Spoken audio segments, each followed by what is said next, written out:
Burco with Burco Farms, and we are a corn and soybean farmer located in Independence, Iowa. And today, the spring of 2024, we are out here with Capstan Ag and Atwater Ag, throwing on SelectShot, a program made by Capstan Ag, on 2 of our 32-row planters.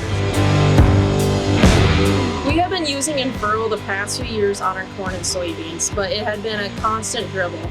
When I came across Extreme Ag, who had showcased this product called SelectShot, I knew we had to give it a try because this product gives it a concentrated amount per seed, so when that seed drops, it is shooting that liquid fertilizer into it. That's good right here.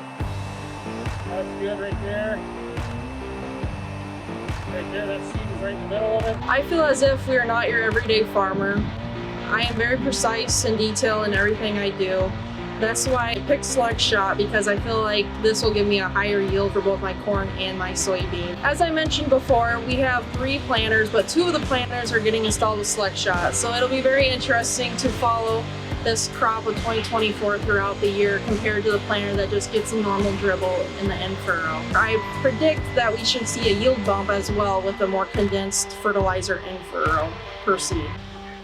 I just wanted to say thank you to Alan with Atwater Ag and the whole Capstan Ag crew for coming out here the past couple months and helping us install it and guiding us through this process, as this is all new to us.